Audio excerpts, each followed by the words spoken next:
Bonsoir à tous. Le Monde aujourd'hui, ravi de vous retrouver pour cette nouvelle édition de votre journal. On commence tout de suite par les titres. L'arrivée des militaires au pouvoir au Burkina Faso continue de susciter de nombreuses réactions dans le pays et à travers le monde. Nous les passerons en revue dans ce journal. Nous vous présentons également dans cette édition le portrait de Paul-Henri Sandaogo Damiba, le nouvel homme fort du pays. La sécheresse frappe de plein fouet la Somalie, poussant de nombreuses personnes à solliciter de l'aide alimentaire et des milliers d'autres à fuir vers les villes pour échapper à la famine. Situation toujours sous haute tension en Ukraine. Pour les États-Unis, l'usage de la force par la Russie reste d'actualité. Washington promet d'énormes sanctions non seulement économiques, mais aussi politiques. Les Jeux de la paix pour favoriser la réconciliation des communautés divisées par le conflit au Soudan du Sud. Nous en parlons dans ce journal. Yacouba Ouedraogo sera également là pour le journal de la CAN. 2 jours après le putsch, le président renversé du Burkina Faso, Roch Marc Christian Kaboré, est détenu, mais va bien, selon une annonce faite mercredi par un cadre de son parti. Alors que la communauté internationale condamne fermement le coup d'État militaire dans les rues de Ouagadougou, nombreuses sont les réactions de soutien aux militaires. Le point avec Dili Diko. C'est pour cela. L'ex-président burkinabé Roch Marc Christian Kaboré est toujours aux mains de l'armée dans une villa présidentielle en résidence surveillée, a déclaré une source haut placée de son parti. Elle a ajouté que M. Kaboré va bien physiquement avant de souligner qu'il n'a pas été arrêté aux premières heures de la révolte des soldats. La source a précisé que dans un premier temps, M. Kaboré a été exfiltré de sa résidence privée par sa garde rapprochée et c'est plus tard, sous la pression des mutins, que ses gardes, notamment des gendarmes, ont dû le laisser et se rallier aux putschistes. Sous anonymat, le cadre a expliqué que la gendarmerie ne pouvait que se rallier car toute l'armée était consentante pour démettre le président de ses fonctions. Face à cette situation, les condamnations de la communauté internationale n'ont pas tardé. Je suis profondément préoccupé par le récent coup d'État au Burkina Faso. Le rôle des militaires doit être de défendre leur pays et leur population, pas d'attaquer leur gouvernement et de lutter pour le pouvoir. Mais dans les rues de Ouagadougou, les habitants estiment qu'il était temps de procéder à un changement. Si vous voyez que les gens disent qu'ils en ont marre, bon, quelque part, ça veut dire qu'on veut mieux. Voilà. Et si ça peut amener à ce que les gens se sentent un peu accompagnés par ce gouvernement qui est en train de naître, franchement, bon, c'est de bonne guerre. Voilà. On ne peut pas condamner quelqu'un, on le souhaite bonne chance et que vraiment ça ramène la stabilité dans ce pays. Oh, je pense que c'est arrivé au bon moment parce que nous avons beaucoup averti le pouvoir en place. En tout cas de sa malgouvernance en matière de sécurité. Je suis dans la joie parce que comme les militaires viennent de prendre le pouvoir, bon, tout peut changer. Ouais, je vois que bon, comme le peuple souffre trop et puis le sang verse trop, mais quand ils ont pris le pouvoir, je pense qu'ils peuvent faire du mieux pour que tout ça là s'arrête. 2 jours après le coup, la capitale est calme et la vie semble avoir repris son cours. Le pouvoir est désormais entre les mains du mouvement patriotique pour la sauvegarde et la restauration, MPSR, et son homme fort, le lieutenant-colonel Paul-Henri Sandaogo Damiba. Les militaires ont donc pris le pouvoir lundi, renversant le régime du président Roch Kaboré, qui avait interdit le week-end des manifestations, appelant à sa démission. Parmi les manifestants qui ont bravé l'interdiction, Anaïs Drabo, secrétaire à la formation idéologique du mouvement Sauvons le Burkina. Elle avait été arrêtée le week-end, puis relâchée. Dans une interview téléphonique accordée à Yacouba Ouedraogo, elle dit être soulagée du départ du président, mais garde l'œil sur la junte au pouvoir. C'est une mission un peu accomplie parce que c'est la première étape, parce que le pays était en lambeaux et la population était meurtrie. Il fallait s'affranchir, il ne reste qu'au Ouaga et Bobo au Burkina. Et juste une petite parcelle qui reste. Et si nous, citoyens lambda, on ne se lève pas pour se battre pour cette petite parcelle qui reste au Burkina, et qu'allons-nous léguer à nos enfants? Donc, c'était un devoir pour nous de sortir et de demander la démission du président Roch Marc Christian Kaboré parce qu'il a montré ses limites. Il a quand même été élu par le peuple burkinabé à la suite de l'élection présidentielle, mandat renouvelé. Est-ce que vous pensez que vous êtes plus représentatif que ceux qui sont derrière le pouvoir? Il a été élu par un peuple. Il a juré de sécuriser ce peuple. Il est le père de la nation. Il n'avait pas le droit de laisser mourir son peuple. Il n'avait pas le droit de laisser chasser son peuple.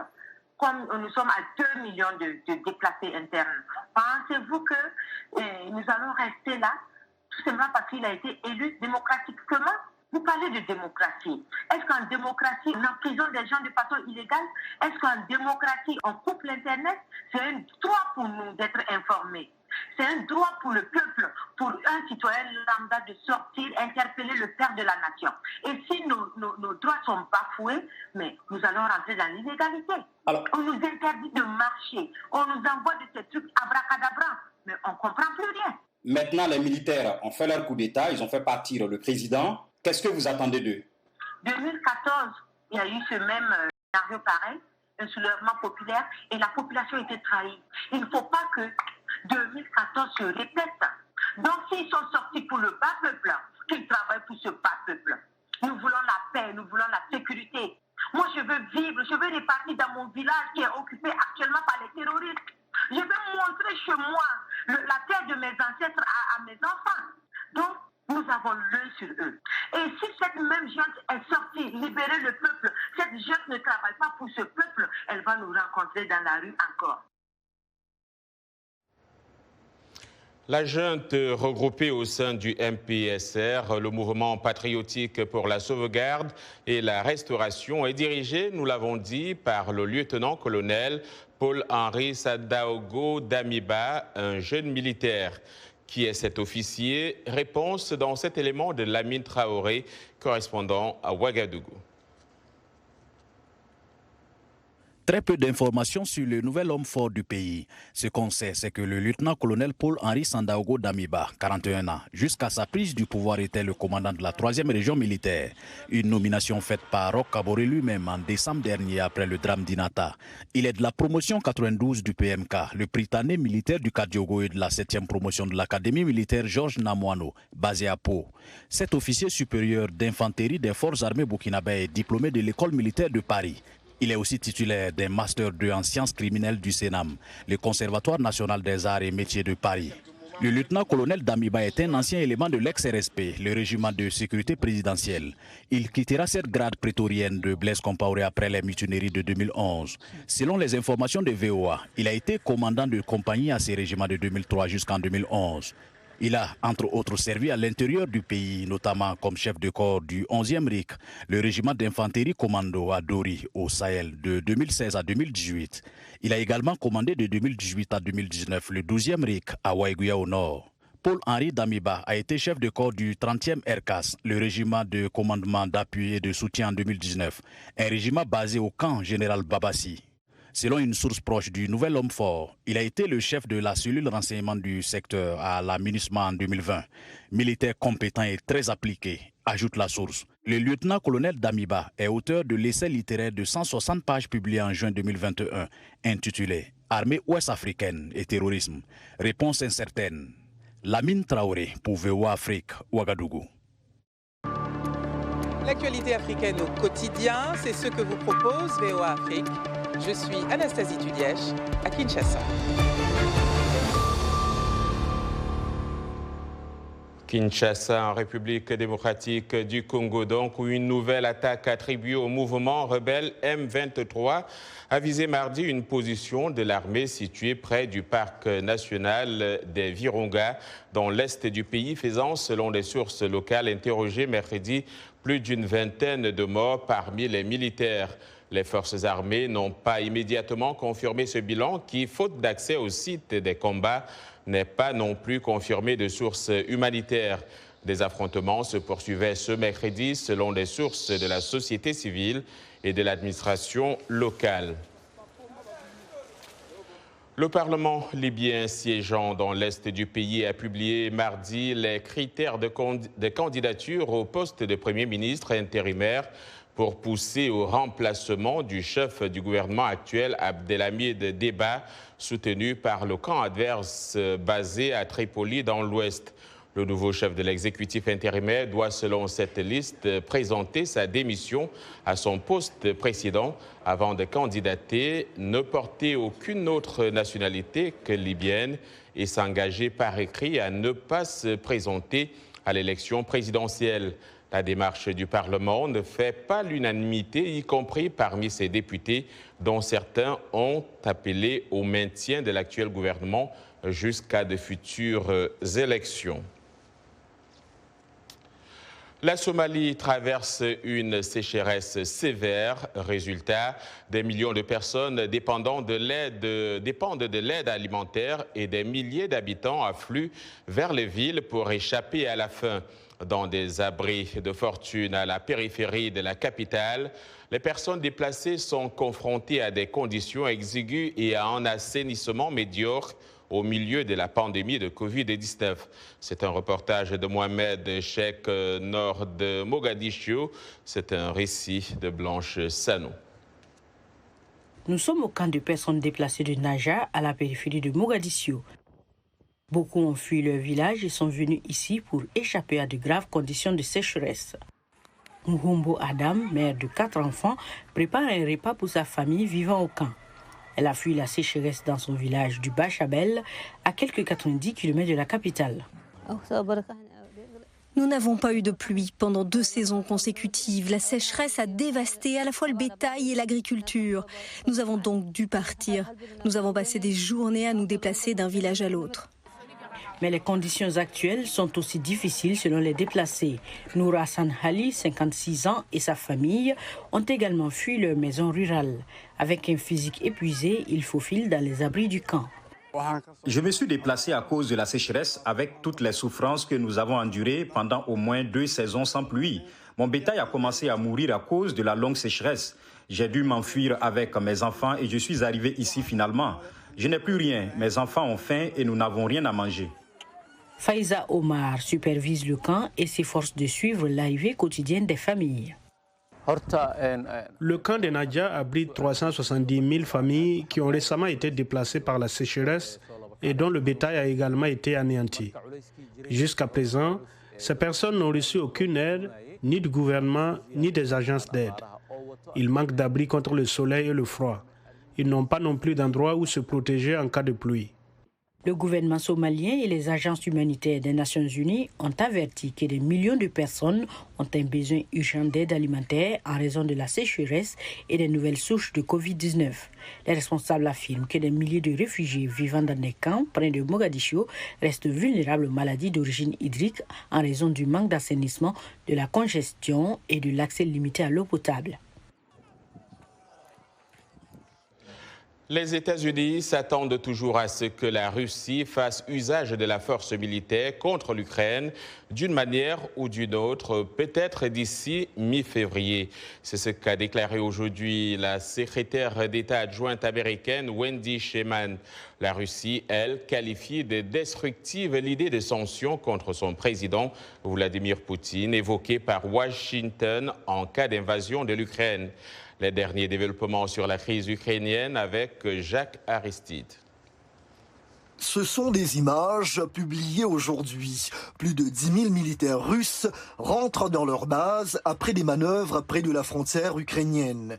Mais pour Kiev, Moscou n'a pas encore assez de troupes pour une attaque d'envergure. À l'heure où nous parlons, ce nombre est insuffisant pour une offensive à grande échelle contre l'Ukraine. Des propos qui interviennent alors que se tenait à Paris aujourd'hui une réunion entre les conseillers diplomatiques des présidents russes, ukrainiens, français et du chancelier allemand. Objectif, tenter de désamorcer la crise après les pourparlers entre Russes et Américains la semaine dernière. Quant au locataire de la Maison-Blanche, il indique pouvoir concevoir de sanctionner personnellement Vladimir Poutine. S'ils envahissaient, comme ils le pourraient, tout l'Ukraine ou même beaucoup moins, il y aurait d'énormes conséquences pour la Russie, non seulement économiques et politiques, mais aussi dans le monde entier. Ça serait, s'il devait y aller avec ses troupes, l'invasion la plus importante depuis la Seconde Guerre mondiale. Cela changerait le monde. La réaction n'a pas tardé. Le Kremlin juge destructive l'idée de sanctions contre Vladimir Poutine. Cette guerre des mots inquiète le Vatican. Le pape François appelle à la paix en Ukraine. Faites que les prières et les évocations qui s'élèvent aujourd'hui jusqu'au ciel touchent les esprits et les cœurs des responsables sur la terre, afin qu'ils fassent prévaloir le dialogue et que le bien de tous soit placé avant les intérêts partisans. S'il vous plaît, plus jamais la guerre. La Russie parle d'hystérie occidentale quant à l'imminence supposée d'une intervention en Ukraine. Mais elle continue d'exiger des garanties pour sa sécurité, dont le rejet de l'adhésion de Kiev à l'OTAN. Si une réponse constructive n'arrive pas et que l'Occident continue sa course agressive, Moscou prendra les mesures de rétorsion nécessaires. D'après des diplomates, une réponse écrite de l'OTAN et des États-Unis sera envoyée à Moscou d'ici la fin de la semaine. Mais un responsable européen a d'ores et déjà qualifié nombre de ces demandes d'inacceptables. Également dans l'actualité ce soir, le juge progressiste Stephen Breyer de la Cour suprême des États-Unis prend sa retraite, donnant au président Joe Biden une ouverture qu'il s'est engagé à combler en nommant la première femme noire à la haute cour. Breyer a été une force pragmatique dans un tribunal qui est devenu de plus en plus conservateur ces dernières années, essayant de forger des majorités avec des juges plus modérés à droite et à gauche du centre. Le départ de Breyer ne changera pas l'avantage conservateur 6-3 sur le terrain, puisque son remplaçant sera nommé et presque certainement confirmé par un Sénat où les démocrates ont la majorité la plus fiable. Cela fait également du juge noir conservateur Clarence Thomas le membre le plus âgé de la Cour à 73 ans. Vous regardez Le Monde aujourd'hui en direct de Washington, D.C. Vous êtes sur VOA Afrique, n'allez nulle part ailleurs. L'information vous revient dans un très court instant.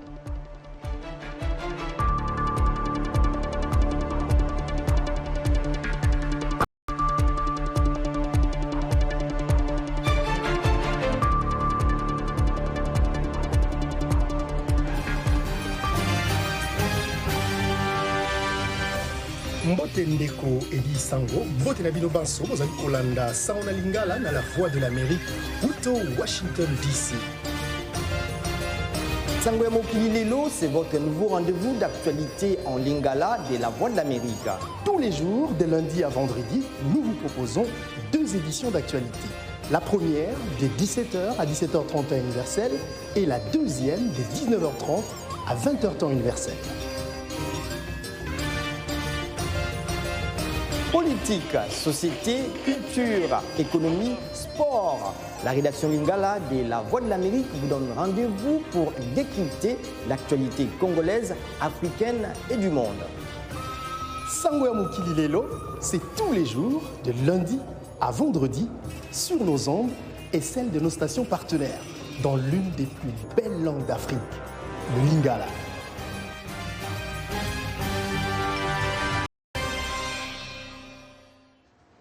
Voilà qui est dit. Merci de nous rejoindre pour cette seconde partie du Monde aujourd'hui.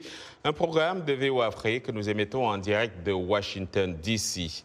La pluie a fait son retour en Angola, certes pas assez pour contrer les effets de la sécheresse, mais les premiers jours de l'année ont fait sourire certains agriculteurs.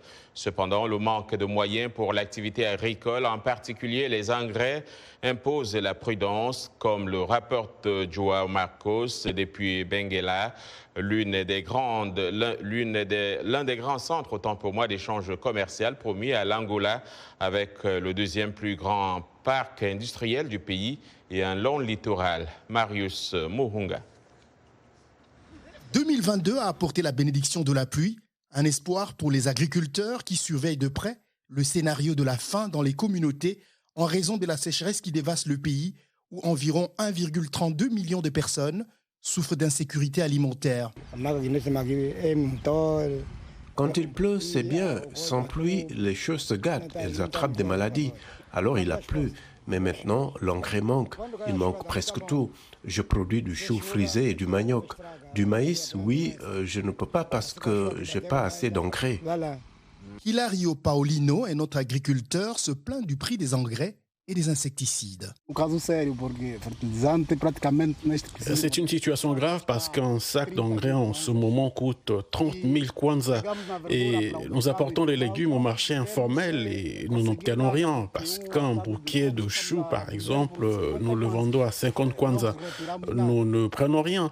L'engrais coûte 30 000 kwanza, puis un litre d'insecticide coûte entre 17 000 et 14 000 kwanza. C'est beaucoup.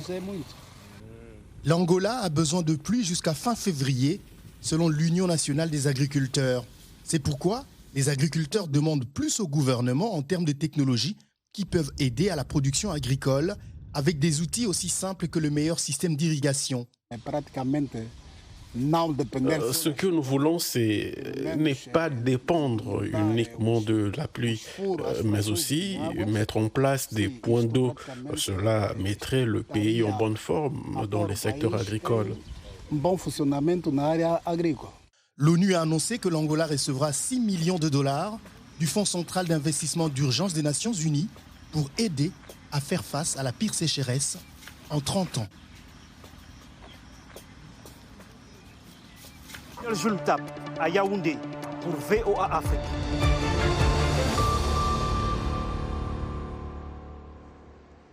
À présent, les sports avec le journal de la CAN et nous retrouvons Yacouba Ouedraogo. Bonsoir Yacouba.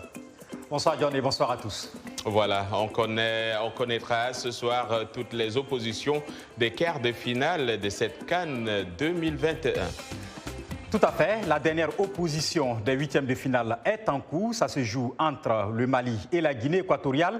C'est la mi-temps au stade de Limbé et le score est de 0-0 entre équato-guinéens et maliens. Le vainqueur de cette rencontre fera face en quart à l'Égypte qui a sorti la Côte d'Ivoire au tir au but avec 5 tirs réussis contre 4. Le score était de 0-0 à l'issue du temps réglementaire et des prolongations au stade de Japoma à Douala. Et vous le verrez donc, une grande équipe sort de cette compétition. Vous l'avez dit, John, le tableau des quarts de finale affichera complet ce soir, mais en attendant, 3 rencontres sont connues aux oppositions Burkina-Tunisie et Gambie-Cameroun. Ce samedi 29 janvier s'ajoute le choc en vue entre le Sénégal et le Maroc, dimanche 30. Hier, en effet, les Lions de l'Atlas se sont imposés 2-1 face aux Flammes du Malawi. Les autres Lions, ceux de la Teranga, ont disposé des requins bleus du Cap-Vert 2-0.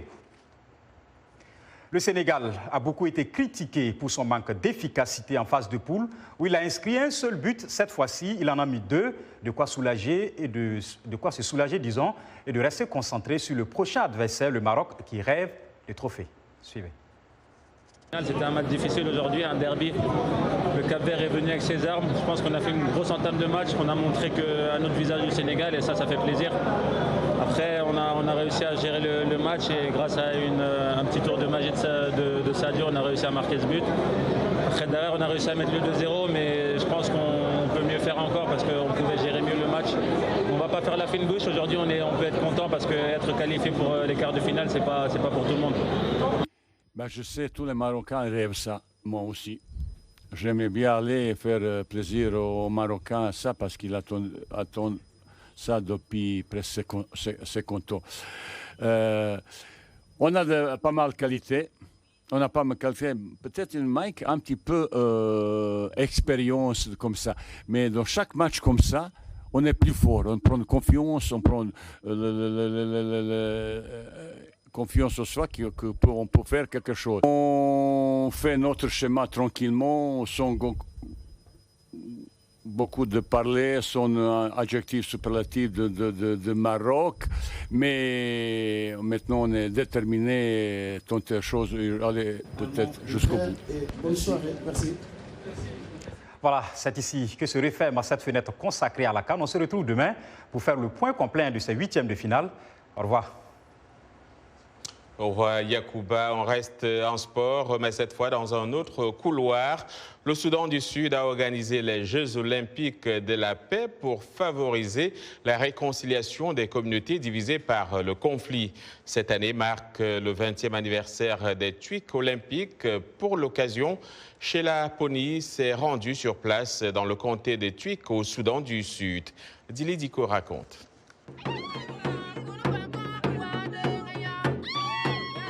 Lors de la cérémonie d'ouverture des Jeux olympiques de la paix, un chef spirituel bénit les athlètes pour les protéger des blessures. La présence de cette chèvre représente la croyance que le pouvoir vient de la nature. Ce ne sont pas les Jeux olympiques d'hiver à Pékin, mais les Jeux olympiques de TUIC dans le nord du Soudan du Sud. Les 2 semaines de Jeux annuels attirent en janvier des athlètes de 6 communautés qui viennent participer à différents sports olympiques ainsi qu'à des épreuves traditionnelles. Le but est de réduire les conflits communautaires.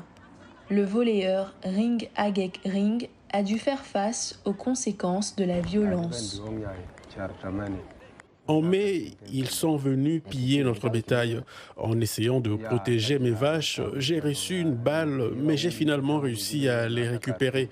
Je suis une personne blessée, mais en participant au jeu, je me rends compte que c'est un événement fédérateur. Plus de 700 athlètes ont participé à cette 20e édition qui a également fait de la sensibilisation pour la prévention des problèmes de santé tels que le Covid, le VIH et les maladies liées à l'eau. Le fondateur des TUIC Olympics, Akwil Malif Bangol, affirme que ces Jeux ont une véritable mission. La paix ne vient pas sans agenda. Vous ne pouvez pas dire aux gens de rester pacifiques sans qu'ils soient actifs et qu'ils fassent quelque chose qui les éloigne des mauvaises activités. Nous construisons des ponts pour faciliter la communication et interagir avec les jeunes.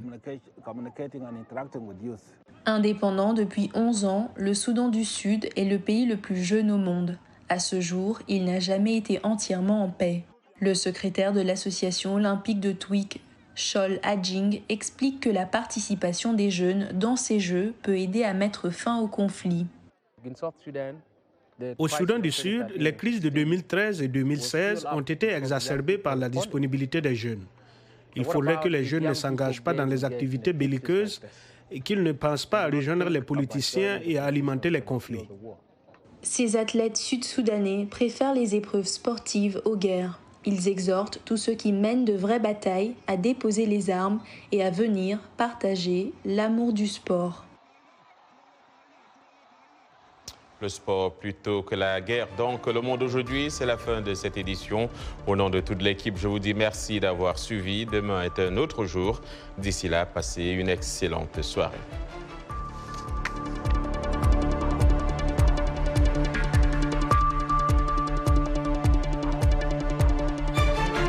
Afrique à ne pas manquer. Chaque semaine, nous sommes ensemble pour 30 minutes pour décortiquer les grands sujets qui font l'actualité. Avec nos analystes et nos reporters, nous allons au fond des choses. Politique, économie, société, culture.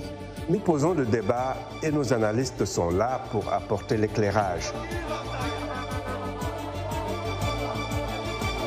Washington Forum, c'est aussi vous, le public.